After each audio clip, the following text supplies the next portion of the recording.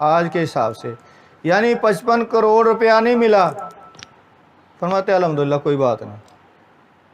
کچھ دیر بعد فرمانے لگے یار دوبارہ جاؤ دیکھو شاید کہیں مل جائے۔ جب گئے دوبارہ گئے تو وہ خادم غلام تو دیکھا وہ پڑی ہوئی، آ کے بتایا جی وہ پڑی ہوئی، میں الحمدللہ۔ تو کسی نے کہا کہ سرکار جب وہ نہیں ملی صندوقچی تو آپ نے الحمدللہ فرمایا اب مل گئی، تو پھر فرمایا کہ درویش وہی ہوتا ہے جس کی نظر میں دنیا کا عدم اور وجود، یعنی نہ ہونا اور نہ ہونا ایک برابر ہو جائے، مٹی اور سونا اس کی نظر میں برابر ہو جاتا ہے۔ کیا سونا کیا مٹی، وہ سونا بھی مٹی کی طرح اس کی نظر میں ہوتا ہے، کوئی وقت ویلیو نہیں ہوتا، اس کے اندر ہوس نہیں ہوتی، دنیا کی یا کسی چیز کی ہوس نہیں ہوتی، وہ کوئی دنیا کا مال چلا جائے تو اس کے دل پہ اثر نہیں ہوتا، اس کا دل اللہ کی یاد میں، اللہ کے ذکر میں محو رہتا ہے، خدا کا گلہ شکوہ نہیں زبان پہ آتا، اس کی یاد میں محو رہتا ہے، کوئی بات نہیں آ جائے تو پھر بھی ان کے اندر وہ غرور تکبر پیدا نہیں ہوتا۔ یہ اللہ والوں کی شانیں ہیں۔ تو اسی طریقے سے آخری ٹائم پہ آپ کے صاحبزادہ صاحب مخدوم صدر الدین عارف رحمۃ اللہ علیہ، وہ آپ کے قریب رہا کرتے تھے آخری دنوں میں، تو باہر دروازہ کسی نے کھٹکھٹایا تو باہر تشریف لے گئے تو دیکھا ایک بزرگ کھڑے ہیں، انہوں نے ایک سبز رنگ کا ملبوس عطا فرمایا کہ اپنے بابا جان کو دے دو جا کے، تو انہوں نے آ کر آپ کو عطا فرمایا، تو آپ نے اپنے اوپر اوڑھ کے سجدے میں چلے گئے، تو سجدے کی حالت میں آواز آئی دوست کے ساتھ پہنچ گئے، دوست کے پاس پہنچ گیا، تو آپ کا وصال مبارک 7 صفر 661 ہجری میں ہوا، وما علینا الا البلاغ المبین۔